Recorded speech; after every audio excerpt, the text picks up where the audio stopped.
जय श्री गणेश। जय विष्णु भगवान जी की।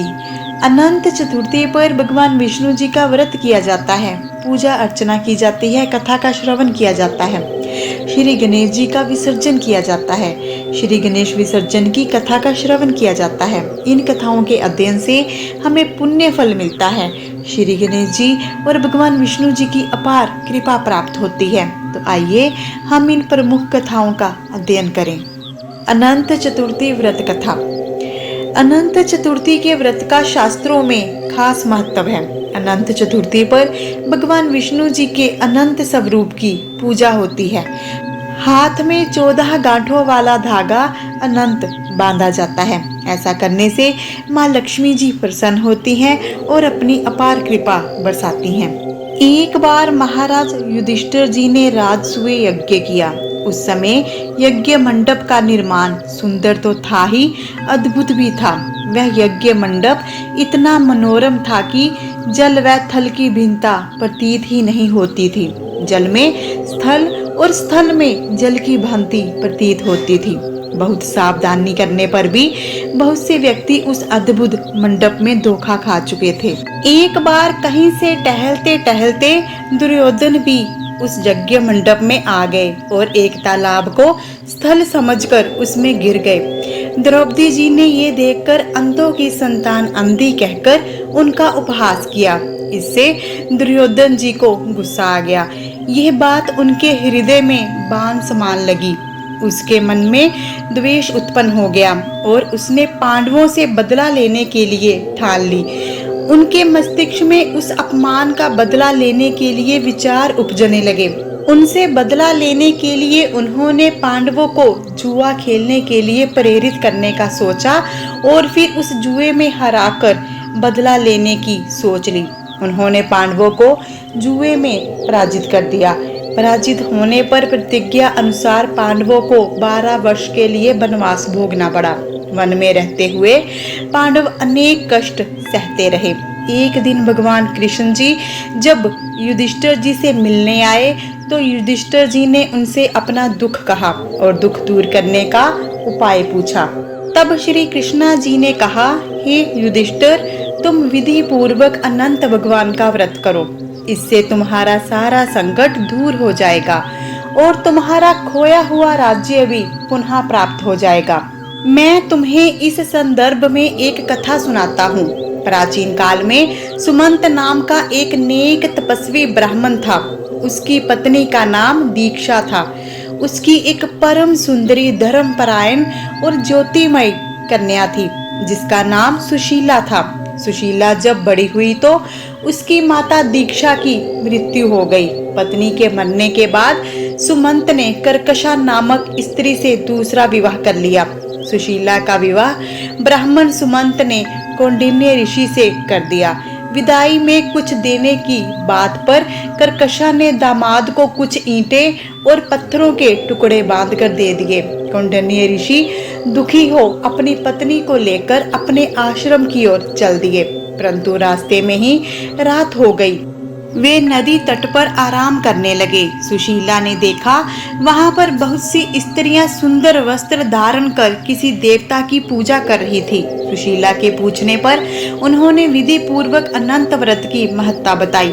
सुशीला ने वही उस व्रत का अनुष्ठान किया और 14 गांठों वाला डोरा हाथ में बांधकर ऋषि कौंडिन्य के पास आ गई। कौंडिन्य ने सुशीला से डोरे के बारे में पूछा तो उसने सारी बात बता दी, लेकिन ऋषि ने डोरे को तोड़कर अग्नि में डाल दिया। इससे भगवान अनंत जी का अपमान हुआ। परिणाम स्वरूप ऋषि कौंडिन्य दुखी रहने लगे। उनकी सारी संपत्ति नष्ट हो गई। इस दरिद्रता का उन्होंने अपनी पत्नी से कारण पूछा तो सुशीला ने अनंत भगवान का डोरा जलाने की बात कही। पश्चाताप करते हुए ऋषि कौंडिन्य अनंत डोरे की प्राप्ति के लिए वन में चले गए। वन में कई दिनों तक भटकते भटकते निराश होकर एक दिन भूमि पर गिर पड़े। तब अनंत भगवान जी प्रकट होकर बोले, हे कौंडिन्य, तुमने मेरा तिरस्कार किया था, उसी से तुम्हें इतना कष्ट भोगना पड़ा, इतने दुख देखने पड़े, इतनी यातनाएं सहनी पड़ी।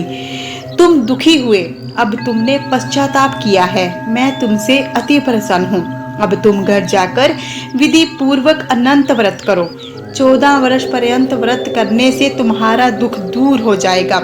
यदि तुम भक्ति भाव से 14 वर्ष तक अनंत चतुर्थी का व्रत करोगे तो तुम्हारे सारे कलह दुख दूर हो जाएंगे। तुम धन धान्य से संपन्न हो जाओगे।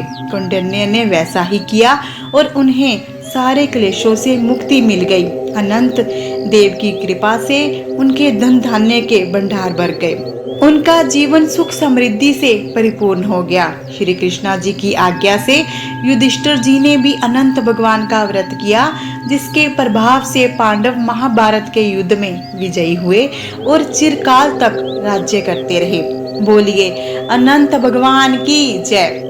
हे अनंत देव, जिस प्रकार आपने कौंडिन्य ऋषि पर कृपा की, उनको धन धान्य का आशीर्वाद दिया, सुख समृद्धि दी, उसी प्रकार इस व्रत को करने वाले पर, इस कथा का कथन करने वाले पर, श्रवण करने वाले पर, हुंगारा भरने वाले पर अपनी अपार कृपा बनाए रखना।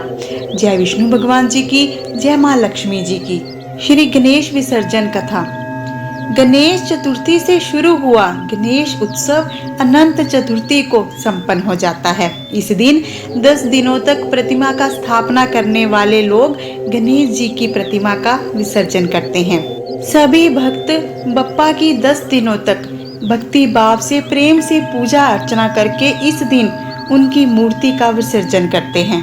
एक समय जब महर्षि वेद व्यास जी महाभारत का ग्रंथ लिखवाने के लिए ब्रह्मा जी के पास जाते हैं, क्योंकि ब्रह्मा जी ने चारों वेदों की रचना की। परंतु ब्रह्मा जी वेद व्यास जी से कहते हैं कि आप श्री गणेश जी के पास जाइए, उनके जैसा शास्त्र और कोई नहीं लिख सकता, उनकी तुलना किसी से नहीं की जा सकती।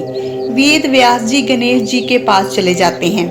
वहां जाकर वो श्री गणेश जी से महाभारत ग्रंथ लिखने की प्रार्थना करते हैं। श्री गणेश जी कहते हैं, मैं आपकी प्रार्थना स्वीकार करता हूँ, मैं महाभारत लिख तो दूंगा, परंतु आप सारा शास्त्र एक ही बार लिखवाना, क्योंकि जब मेरी कलम चलेगी तो वो तभी रुकेगी जब शास्त्र पूर्ण हो जाएगा।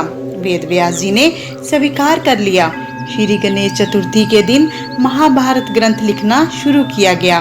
लगातार 10 दिन तक वेद व्यास जी ध्यान में मगन होकर बोलते रहे और श्री गणेश जी लिखते रहे। 11वें दिन अनंत चतुर्थी के दिन शास्त्र संपूर्ण हो गया। जब वेद व्यास जी अपनी आंखें खोलते हैं तो वो देखते हैं कि श्री गणेश जी का पूरा शरीर तप रहा था। फिर महर्षि वेद व्यास जी ने गणेश जी के ऊपर मिट्टी का लेप किया ताकि उनका तापमान शांत हो जाए, कम हो जाए। सुगंधित सौंधी माटी का लेप सूखने पर गणेश जी के शरीर में अकड़न आ गई, माटी झड़ने भी लगी। फिर महर्षि वेद व्यास जी ने श्री गणेश जी को एक कुंड में स्नान करवाया, तब जाकर श्री गणेश जी का तापमान शांत हुआ। इसके बाद से गणेश स्थापना और गणपति विसर्जन की प्रथा शुरू हो गई। मान्यता है कि गणेश विसर्जन करने से गणपति महाराज को शीतलता प्राप्त होती है। हिंदू धर्म में भगवान गणेश जी को बुद्धि, विवेक और समृद्धि का देवता माना जाता है। ये बुद्धि व्यापार के कारक बुध ग्रह के भी स्वामी देवता हैं। ये देवताओं में प्रथम पूज्य भी हैं। बिना इनकी पूजा के कोई अनुष्ठान पूरा नहीं होता, इसलिए हर शुभ कार्य में इनकी पूजा सबसे पहले होती है। ऐसी मान्यता है कि ऐसा करने से सभी अनुष्ठान विघ्न रहित पूरा हो जाता है। साथ ही भगवान गणेश जी की पूजा करने से व्यक्ति के जीवन की सारी परेशानियां धीरे धीरे दूर हो जाती हैं। गणपति की सच्चे दिल से पूजा करने वाले को शुभ फल मिलते हैं, बुध दोषों से राहत मिलती है, वास्तु दोष भी दूर होते हैं। इसलिए श्री गणेश जी की दया दृष्टि पाने के लिए, उनका आशीर्वाद प्राप्त करने के लिए प्रतीकात्मक स्वरूप श्री गणेश जी की माटी की प्रतिमा को स्थापित कर उन्हें 10 दिनों तक खास प्रसाद चढ़ाकर उस समय का स्मरण और सम्मान किया जाता है। और शीतल सरोवर में जिस तरह वेद व्यास जी ने उन्हें राहत दिलाई थी, वही दोहराकर श्री गणेश जी को पुनः उनके दिव्य धाम के लिए विदा किया जाता है। मान्यता है कि 10 दिन श्री गणेश जी धरती पर आते हैं और भक्तों की कामना पूरी करते हैं। जय श्री गणेश जी की। श्री गणेश जी सबके विघ्न हरकर सबके जीवन में शुभ कार्यों का श्री गणेश करें। जय श्री गणेश। जय भगवान विष्णु जी की, जय माँ लक्ष्मी जी की। हम आशा करते हैं कि आपको ये वीडियो अच्छी लगी होगी। यदि आपको ये वीडियो अच्छी लगी है तो इसे दिल से लाइक करें, अधिक से अधिक अवश्य शेयर करें। इससे आपको पुण्य मिलेगा और हमें प्रेरणा मिलेगी। चैनल पर नए हैं तो कृपा करके हमारे चैनल परम दिव्य शक्ति को सब्सक्राइब कर लीजिए और बन जाइए हमारे इस परम दिव्य सफर में हम सफर, क्योंकि आपका एक भी सब्सक्राइब हमारे लिए मूल्यवान है।